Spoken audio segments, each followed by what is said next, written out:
good to be with you. Thank you guys for worshiping with us. It's week 3 of a series called Starting Over. If you're at 211, we're glad you're here. You're watching online.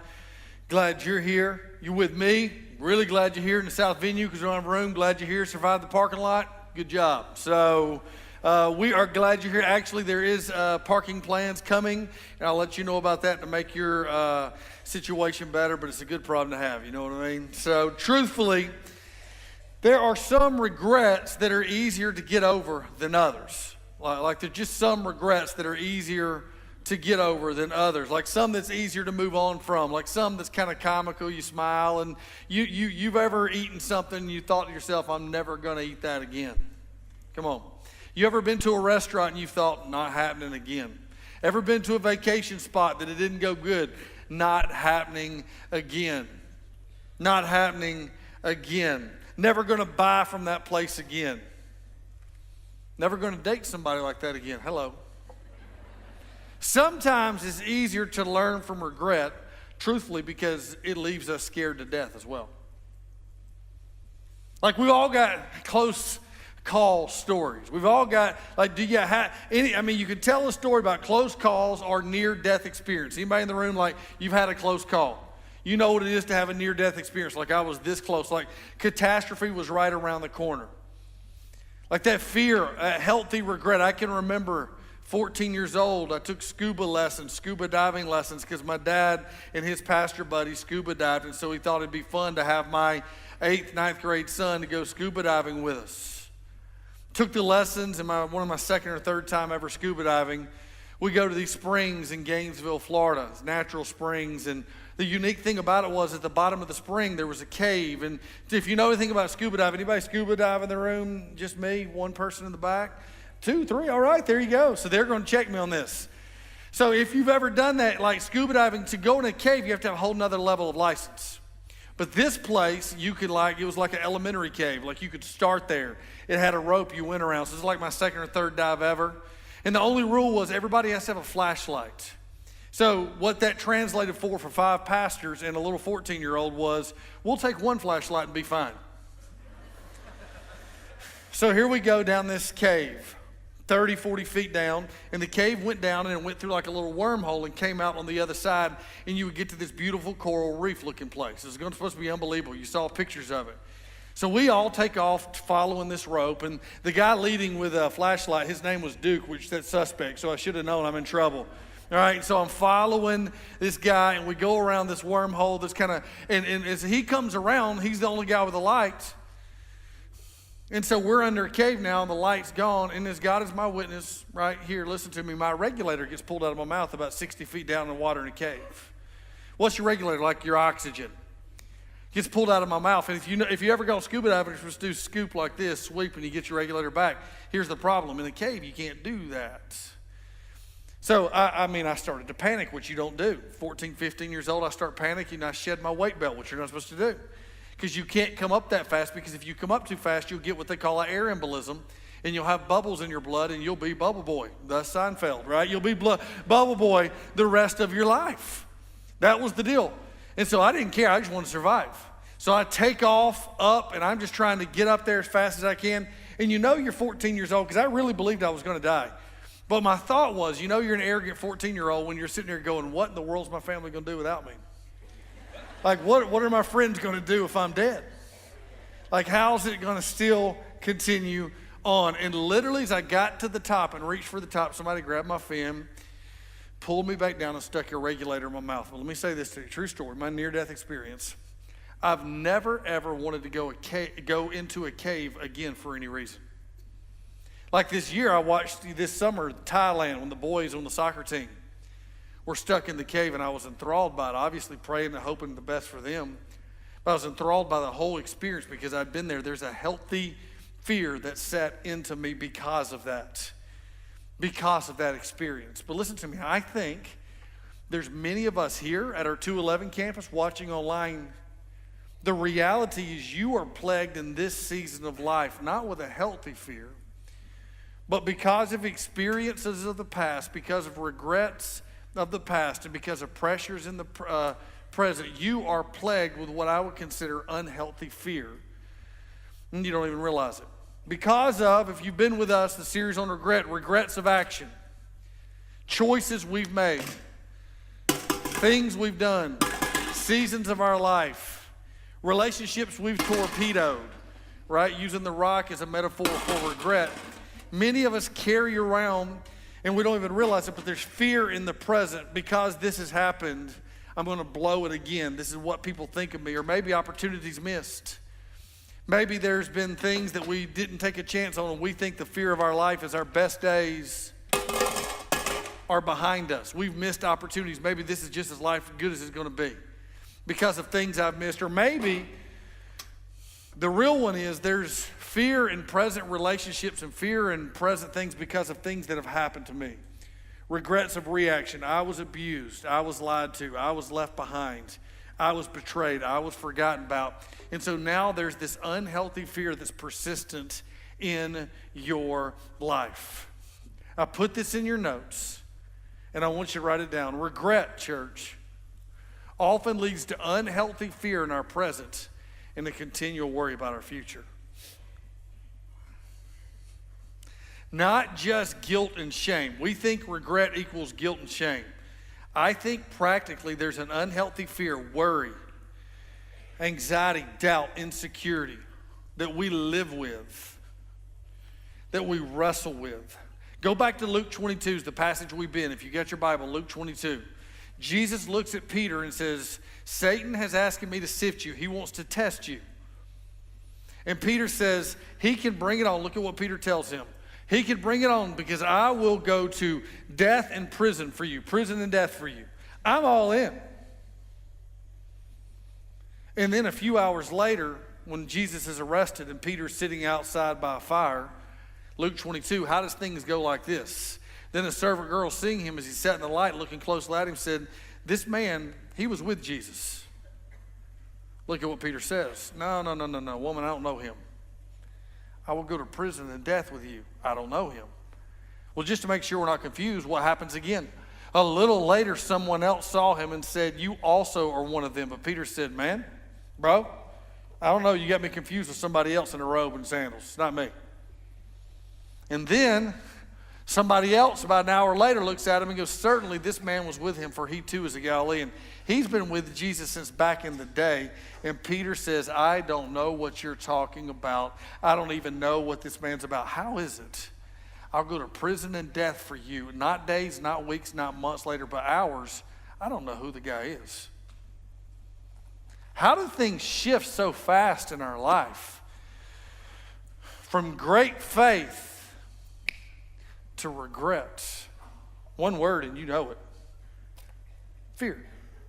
That's it. Listen, this is huge. Fear, worry, angst, anxiety, insecurity, doubt. All different words we use. Almost every time fear comes from one of two places. This is so big. I should stop here and just leave the talk at this one today, but I'm going to keep going. But I want you to get this. Fear comes from one of two places.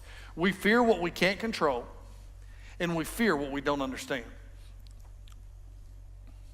When something is out of our control, or something is out of our understanding, there's this sense of fear and worry that grips us. No matter how many times Jesus had predicted, and he had, like he was going to depart from them. Jesus had told them all along, I'm not going to be with you guys forever. When the moment came and Jesus was arrested, they couldn't get their head around it. So Peter felt out of control and he didn't understand what was going on. So what did he try to do? Control the situation. He denies Jesus. You fear what you don't understand. You fear what you can't control. Peter couldn't get it. Jesus had been clear. The prophets had been clear. There was a Messiah to come to make the sacrifice. But they never quite got it. And in this moment, Peter feared. Church, the thing about your past, regrets and choices, you can't change them. Like things that have happened to you, you just don't unforget it. Like you can't just leave it behind. Like choices we've made. So things have happened, and so there's this regret in our life. And then in the moment, many times in our present, there's uncertainty. There's things we can't control. There's things we don't understand. So you take this great formula of regrets and choices in our past, missed opportunities, pressure in our present because of things we don't understand or things we can't control, let me introduce you to a common friend we all know called fear. Let me say it again. That was a mouthful. I like this table, by the way. I'm just stay back here. I get mad at you, throw a rock. You know what I mean? Wake up, man. You know what I mean? Just kidding. I'm in a good mood. But it's the thing. I mean, you go, look at all these. Regret, choices. You can't change it. You can't change who your parents were. You can't change the season of your life. You can't change relationships. You can't change financial decisions. Then you take in the present uncertainty and worry. You take in the present things that are out of your control and you don't understand. Let me introduce you to a common friend we all know, and his name and her name is fear. It's fear. And the reality is there's another glimpse we get from the Gospels. Turn your Bibles to John chapter 19. Just a day later, same thing. We've seen Peter on trial. Who, you know Jesus? I don't know Jesus. Then, after Jesus had been beaten, he's been left Caiaphas' house. He's at Pilate's place now. Pilate heard the statement, which was crucify him, crucify him, crucify him. And he was even more afraid. He didn't want to do it. So this is what happens. He enters his headquarters, verse 8 and 9. Again and said to Jesus, where are you from? But Jesus gave him no answer. So Pilate said to him, he's been beaten and flogged. Jesus is in a mess right now. And Pilate wants to let him off the hook, but the crowd's yelling, crucify him. So Pilate said, you got to speak to me. Do you not know I've got authority to release you and authority to crucify you? Like the authorities in this moment, Jesus, I want to let you off. They want to crucify you. I want to let you go. I am asking in this moment, give me something. Say something. Pilate wants to let him off the hook. Crucify him, crucify him, crucify him. Pilate wants to let him off the hook. Jesus is on trial, and here's what Jesus' response was. I love this. You would have no authority over me unless it had been given to you from above.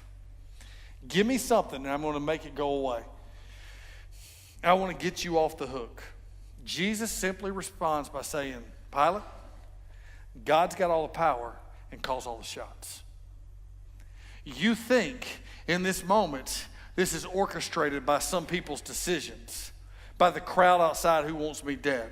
I'm telling you, God is sovereign over this moment. When testing and fear comes, Peter tried to control the moment, and he ended up having the greatest regret of his life. When testing and fear comes, Jesus in that moment was surrendered. Why? Here's the thing.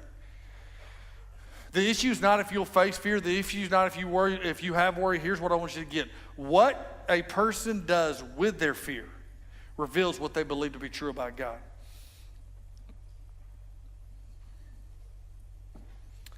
Let me explain this. Back row to front row, 211. Jesus knew God was sovereign in control of this moment. Sovereign, in control. This horrific moment. Had Judas betrayed Jesus? Yes. That's how he got here. Did the Jews want him crucified? Yes. Free will. Had Peter denied Jesus of his own free will? Yes. Was God sovereign over the whole thing? Yes. Had people made their choices? Yes. Have people hurt you in the past? Yes. Have you missed opportunities? Yes. Have you made choices you wish you could take back? Yes. Did you do that of your own free will? Yes. And God is sovereign over it all. How does that work? Great question. And if you ever figure it out, we're going to let you preach one Sunday. Right? Some believers trust in God's sovereignty, God's control. Some believers think they trust in God's sovereignty. You know the difference? What a man or woman does with their fears. How a man or woman responds to their regret. Fear causes us to be people of control, but faith calls us to be people of surrender. See, last week I talked about the idea that all of us in this room, we're the author of our regrets. We're the author of our past choices, or somebody else might have been, but we're the recipient of it. But what I said was this: You may be the author over regrets. You may be the author over choices. You may be the author of missed opportunities. But there is one who is master over it all. And there's a power I want to set you free about this morning. Because instead of trying to explain the intricacies of sovereignty and free will, and there's a lot, I want to show you the hope that God is sovereign, even in the choices you make. Even in what's happening in your life right now. Go back to Luke 22. I'm taking you back and forth. Let's go back to this scene. Jesus looks at Simon, Peter, before he was Peter, they called him Simon. Simon, Simon, behold, Satan demanded to have you, that he might sift you like wheat. He's going to test you. He's going to strain you. There's going to be pressure in your life. He's asked me to do that. I'm going to let him. Here's what Jesus says, but I have prayed for you that your faith may not fail. In the very next breath, and when you've turned again, strengthen your brothers. Jesus not only predicts Peter's denial, he just predicted his repentance. Notice he says this, when, not if you come back, your brothers will be strengthened. Peter's sin, listen to me, would not be his end. Peter's regret would not be his to own. I'm going to use your regret. Here's what Jesus just said. This is so powerful. This is the best picture I see in the New Testament of man's free will and God's sovereignty all happening at once. You're going to make choices, Peter. And I'm going to use those choices even when they're regrettable. I'm not going to make you make those choices. You're going to make them of your own free will. But because I'm sovereign, I'm going to use them. What are you saying, Jason? Here's the best news you've ever heard. Here's what we forget. God, church, wastes nothing in our lives. Nothing in our lives. God wastes nothing in our lives. What does that mean?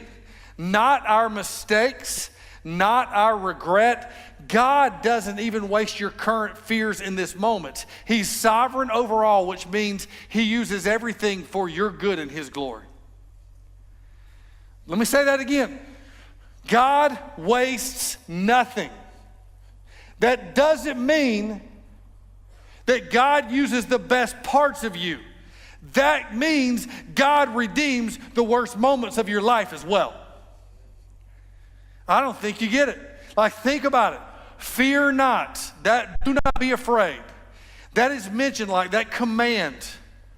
That declaration is like 365 times. Some people argue you see it in Scripture. It's the most common command. Don't be afraid. Do not fear. I think it's a few more than that. Right? I think it's a few more than that. Why? Because it's such a central part of the human experience, what we do in a broken world with fear. This isn't a how to not fear message. I've moved past them. This is a when you come back and what you do in your regret, what you do in your fear, what you do in your worry because of things from the past when it haunts us in the future. Here's what Jesus was saying. And your brother's faith is going to be strengthened when they see you come back. Peter, this is so big. People are going to see what you do, how you deny me. People are going to see that you are a coward. And when they see that, and they see how mightily I still use you in spite of you being a coward, their faith will be strengthened. Oh, Peter. They're going to know you screwed up, man. They're going to see it. They're going to know it. I'm letting you know they're going to know it. And when they see how much I use you in spite of your screw-ups, their faith will be strengthened. Peter, you think it's your gifts and your passions that I'm going to use for your greatest influence. But I'm telling you what I'm going to use, your failures and your weaknesses, and that's going to be the point of your greatest influence. Listen to me, listen to me. Y'all, it's too good. It's going over your head. Y'all not getting this. You're not with me yet. And earlier they were with me. You guys are kind of like, well, I get. No. You think it's your glory and your greatness and your knowledge and that moment when you're a hero. And here's what Jesus just said. I'm going to use you when you're a failure. I'm going to use you when you blow it. Church, there is a word that is key to understanding what's going on here. It's a word that I'm going to use from our English vocabulary that's not used in Scripture, but I think it grabs this moment in power. What does it mean to be people that move beyond regret? What does it mean to be people who deal with fears in the present and continue moving forward? I don't think there's a 1, 2, 3, here's how you overcome all this. Don't think it's out there. But I think there are hints, and you see one right here with what Jesus was telling Peter. Here's the word I want to teach us that none of us are good at, men especially: vulnerability. What do you mean by vulnerability? Ladies, you're not great at it, but you're a tad bit better than men. Men, you're terrible at it. So we're going to have a conversation in it. Vulnerability is both the ownership and openness of our personal weaknesses and struggles.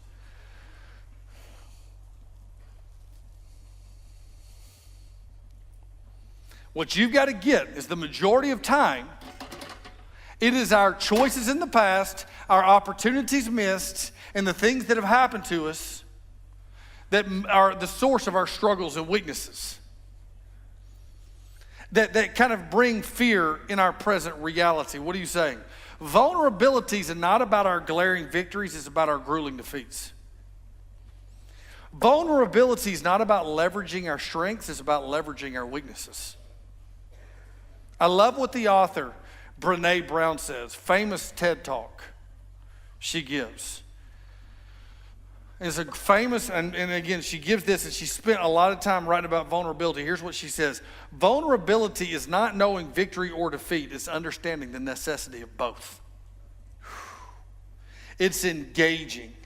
It's being all in. Henry Nouwen, one of my favorite authors, he says it like this. We've been called, you and I, to be fruitful. Not successful. Not productive. Not accomplished. Success comes from strength. Success comes from stress. Success comes from human effort. Fruitfulness comes from vulnerability and the admission of our weaknesses. Whew. Let me tell you, listen, this is so big. Let me tell you what vulnerability is not, because I got some of you going, well, I think I'm okay at that. Vulnerability is not, listen, well, you know, I'm just not perfect. That's not vulnerability. That's obvious. Well, you know, I'm just not perfect. Woohoo. You just blew us away with your realness there, bro. Vulnerability is not, I've got my struggles and issues. That's cheap and easy, man. Everybody does. Vulnerability isn't a broad declaration of I'm not perfect. Vulnerability is the specific confession, openness, and ownership of this is where I struggle. It's not about boasting about the dark parts of my life, about the hard parts of my life, about my current fears. It's not about boasting, but it's about being honest and owning. If you were to look at a photo album, listen to me, we avoid vulnerability at all costs. Men especially do. But the thing about the gospel is Jesus meets us at our moment of shame and regret and guilt and fear and says this is not the end. That's what he was doing right there with Peter. He says it's not going to be the end. You're going to strengthen your brothers. And if you were to take a photo album of Jesus' life, like pull your iPhone out, you got a photo album on there of some moment, vacation, Disney trip, hunting trip with your buddy. Right, you got an album of these things. If you were to take a photo album of Jesus' life, you would not see him with the brightest and the best. You would see him constantly in the Gospels with the low and the slow. What do you mean by low and the slow? Those who didn't stack up and those who couldn't keep up. That's who Jesus ran with. Let me tell you, the people who feel like they can't stack up and they can't keep up, and those people who carry around choices of our past, opportunities we've missed, things that have happened to us. And it projects people who feel fear in this present moment and are always riddled with worry and anxiety and doubt. That's called at times those who can't keep up and those who can't stack up. Bethlehem Church, Jesus isn't ashamed of your story. He's going to redeem it and use it for his glory. That's the gospel, right? That's the gospel. That's what it means that God is sovereign. God wastes nothing. God wastes nothing. It is not, we think, listen to me, it's our strengths, our accomplishments, our years of faithfulness. Man, look at there. I'm telling you, what you see right here in Peter was your biggest screw up. The world's going to know it, and they're going to be blown away by how much I use you in spite of that. Vulnerability, church, is the choice to let ourselves be seen.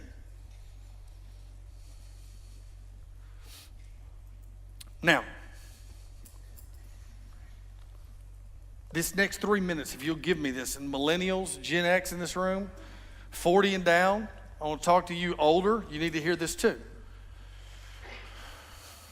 Well, don't mistake the fact that our culture is in love with this idea of authenticity is that we're comfortable with vulnerability. Let me, because I mean, authenticity is everything. I mean, Diet Coke, their new slogan. Hey man, you be you. Somehow that has to do with Diet Coke drinking. I don't know. Hey man, you be you. Right? But that's in everything. I mean, you be you. Yeah, you be you.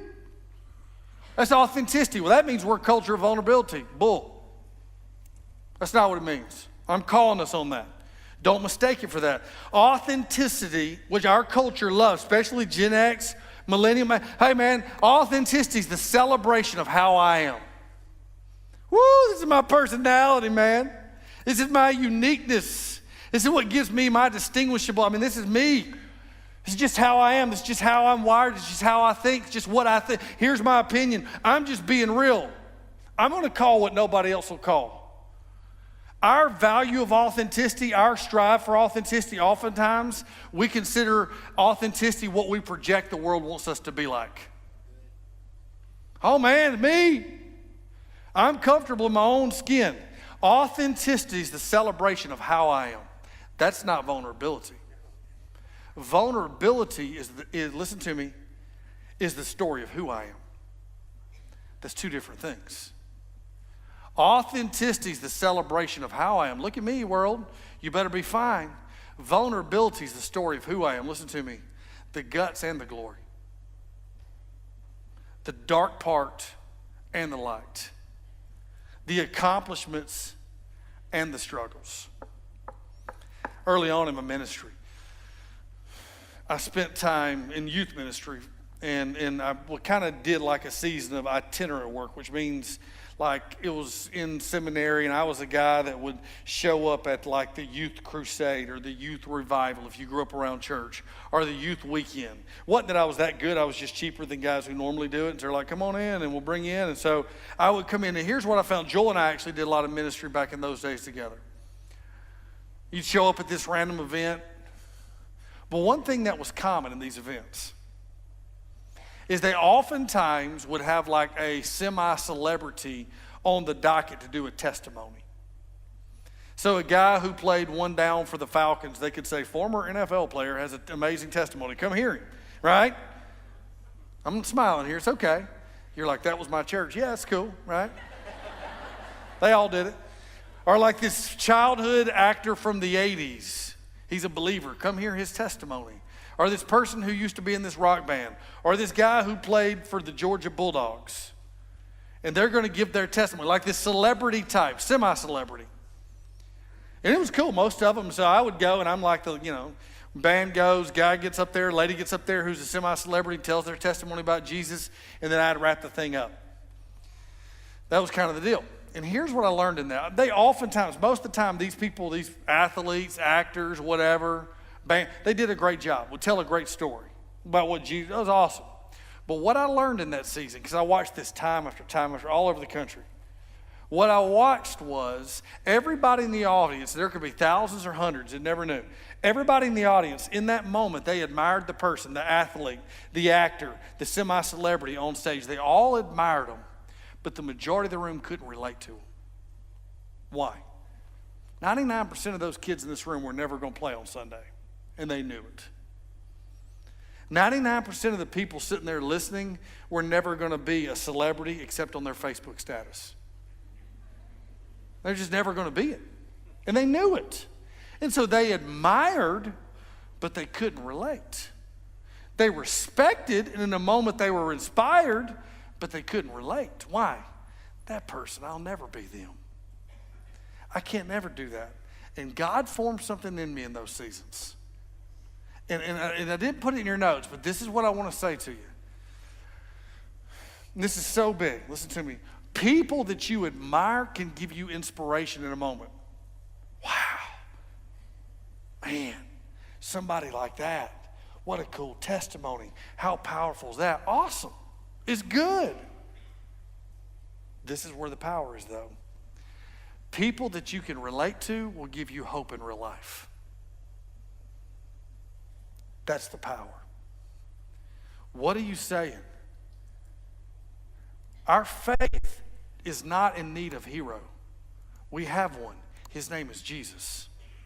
Our faith is in need of people who will own where they struggle and own where they're weak. Why? Because at that point is where God will use your story for his great glory.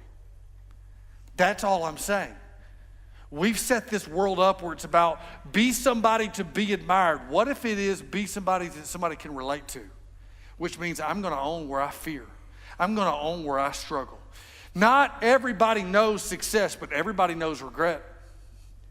And the ownership or openness of your regret gives people hope. Not everybody knows winning, but everybody knows what it's like to lose. And your ownership or openness of the season of life where you lost gives people hope. I made these choices, and look at what God's done in my life since. I missed this opportunity. I blew this marriage up, and look at what God's done in my life since. This happened to me. This is part of my story. It's not about a celebration of the painful things. It's about believing that a sovereign God can use those things for your good and for his glory. Right? And I got to calm down because I told myself I would. But that's the idea. And somehow we created in our mind it's about being somebody that can be admired. What if what they're saying right there in Peter and Jesus, what if Peter finally became relatable to the rest of us? Because he blew it in a critical moment. Not everybody knows what it means to be courageous, but everybody knows what it means to be fearful. And you being honest with what you worry and you fear over and that you don't have it together, you know what that does? It gives other people courage, because if they struggle with that and they follow Jesus, so can I. Choosing the path of vulnerability enables others to borrow courage from your story. Can I say this to you? Somebody needs to borrow courage from you. Courage isn't a life of no fear. Courage is the ability to move forward in the face of fear. One of the reasons we champion small groups is because it's an opportunity to receive courage and hope from other people's story. Courage isn't a natural thing, fear is. And that's why courage has to be cultivated, and often God encourages us forward through those seasons. We don't offer small groups because they're easy on your schedule or because they're always practical, but because you need them in your life. We don't offer small groups because we want to make you be vulnerable. We want to offer small groups and get you connected, because it's one thing to hear a guy like me on stage speaking. It's another thing to hear somebody sitting in a room and go, wait a second, if they struggle with that, I can walk through this too. It's two different things. In fact, let me introduce you to two ladies who are friends of mine. The amazing vulnerability they share in their story with their addiction and their struggle through that, and how both of their stories God has used for his glory, and they use their stories in each other's life. Meet Connie and Sherry, my friends. Hi, I'm Connie. I have struggled for 45 years with addiction. It started at a young age. I was raised in a dysfunctional home. 12 and a half, 13 years ago, desperate, reaching my bottom with alcohol and struggling to get out. My husband and I came home and found his son had taken his life in our driveway, and I proceeded to hit bottom from there. I drank from the time I got up till the time I went to bed for 10 months. My husband and I both spiraled downward. And I was desperate. I couldn't go on anymore. I didn't want to live anymore, but I didn't know how to stop. My mother and sister came and asked me, what about God? Have you forgotten about God? And I had, because I didn't feel that God was there. I felt God had abandoned me at this moment, And if he was there, he could have stopped all of this. But after them talking, I could just feel God's love in that room. I fell to my knees and begged his forgiveness, and told him that how much I needed him. Totally surrendered, and he changed my life ever since then.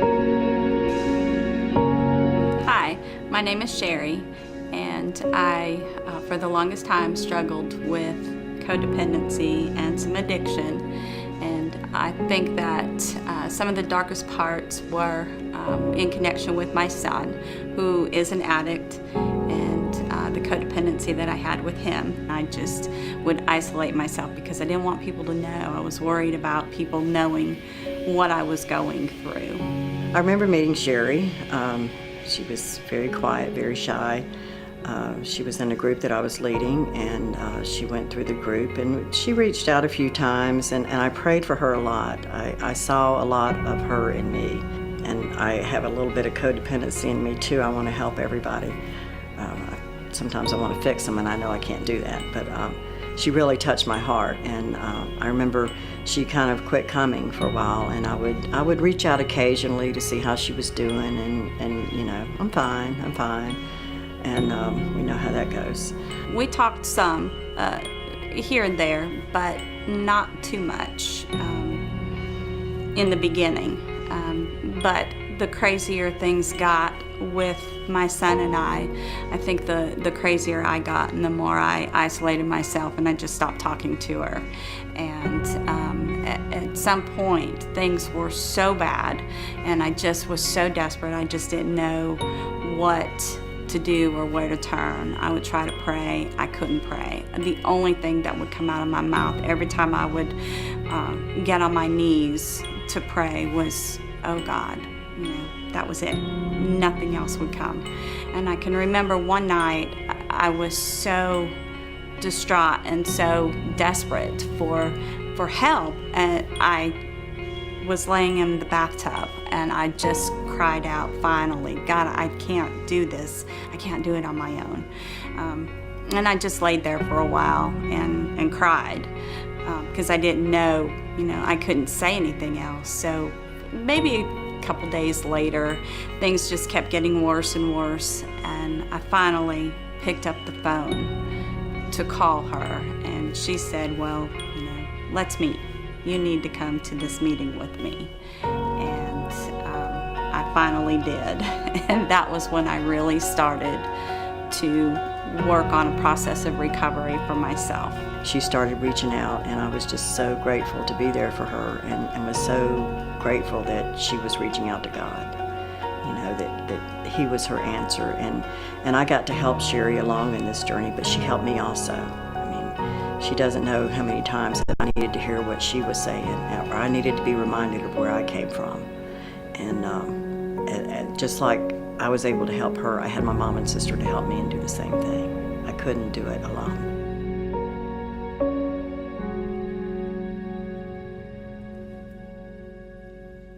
I think there is a power, Bethlehem, to that vulnerability. Two women walk through seasons of addiction. Connie's story encouraging Sherry. Sherry's story encouraging Connie. It's the power of vulnerability. Vulnerability is not, hey, here's my story. This was the messy part. Now it's this bow and this nice little wrapped up in here. No. Vulnerability is right here in the mess of it. I'm just going to share. This is where I struggle. These are things I'm on. These are fears I have. These are pressures in my life. That's vulnerability. Our faith, church, is not in need of a hero. We've got one. His name is Jesus. What does that mean? Take a deep breath and take the weight off. You don't got to be the hero. You just got to be real. And real's not, this is how I am. Real's, this is part of my story. These regrets are part of my story. This season was part of my story. This hurt's part of my story. This fear's part of my story. I talked to a pastor who's visiting here. He wept with me after the first service and said, I'm on the backside of my second church, and neither one have gone well. It's hard for me to hear, but I needed to hear God wastes nothing. God wastes nothing. God will use that season in your life. God will use your current fears for His glory. Church, that's why we do groups. We're launching support and recovery type groups called Regeneration, Re-engage, Marriage, semester-based groups. We have men's groups, women's groups. You're not forced to be vulnerable. Don't worry about that. You're like, I'm not coming. I got to share my stuff. You don't have to. You know what you need, though? You need to borrow somebody else's courage. You need to borrow somebody else's hope. Our faith isn't in desperate need of a hero. It's in desperate need of people they can relate to and go, if he can do it, if she can do it, if they can get through it, if they can walk through it, then God can do it for me. If Peter can deny Jesus 3 times, y'all hadn't figured out what you want to do this morning. If Peter denied Jesus 3 times, hours after he said he wouldn't, and God would use him to begin a movement, and we're here because of a guy named Peter at Bethlehem Church.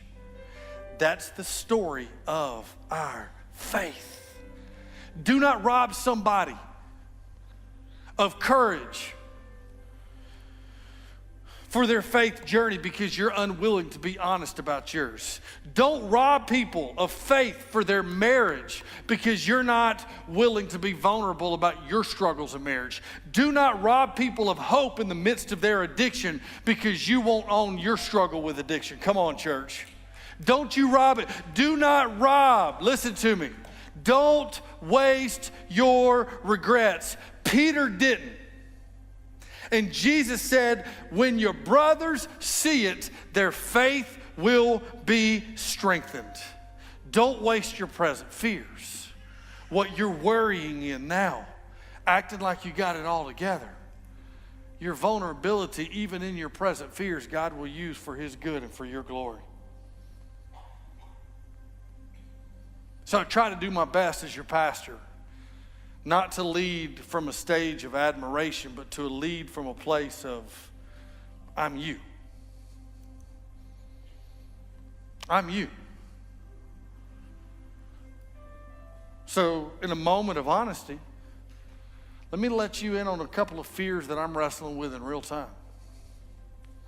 Like, what do you mean real time? Like my personal life. So I buried my mother 20 years ago to a 2-year battle with cancer as a high school student, very forming moments in life. And then I come on the backside of the last 5 years, and many of you know, most of you were here, I buried my father Memorial Day weekend of this year. God's been faithful. God's restored. God's given hope, but I didn't factor in something. And it's been a fear that I didn't see coming. Because in the back of my mind, tell me if you know anything about this or something like this in your own life. Because of experiences of my past, 20 years ago and now just a few months back, both my parents died of debilitating diseases, tough stuff to watch. And in that, what I did not suspect, what I did not see coming, was the thought in the back of my mind, Jason, what if that's your story too? And the fear of what if that's, well, why wouldn't it be? It's genetics. Why wouldn't it be? It's part of, and that fear, I didn't see it coming. You see how quiet it is in this moment, 2:11, you see how quiet it is, and you can hear a pin drop, and the whole room holds its breath because it's like, wait a second. That's the power of vulnerability. It takes guts. I don't want you to know that that's my current fear. But for some of us, what you need to hear is there's power when we drop the mask and say, this is what I'm wrestling with right now in real time. Well, Jason, you shouldn't worry about that. You should trust in God's sovereignty. Gotcha, okay. I hear you, church guy. Right? Well, Jason, you shouldn't. I know all that. I preach all that. I'm claiming that's a reality in my life. And here's what I've learned. And this is everything. I have learned, and I've come a long way in 20 years of teaching and preaching. I am over how not to fear messages. I think fear comes up all the time in Scripture because Scripture knows it's part of the human experience in a broken world. And here's what I'm learning. Even in the past 3 months, I look at my kids, I think, I don't want that to be my story. I look at my wife, I don't want that to be my story. I remember, I don't want that to be. And so there could be a fear that grips me, and here's what I'm learning. It is not, Bethlehem Church, how you get through that fear. It's about how you take a step forward in that fear by faith and how you believe God for the next. Listen to me. That's the power. It's not that, oh, I took it to the Lord and now it's all gone. It's when it comes, I'm going to the Lord. And when you wrestle with that, there's a power. It's not that you can rid yourself of past regrets. It's not that you can rid yourself of present fears. It's not that you can rid yourself of future worries. It's about what you do when they come. And you and I have a sovereign God. And that sovereign God will redeem all parts of your story for His glory and for your good.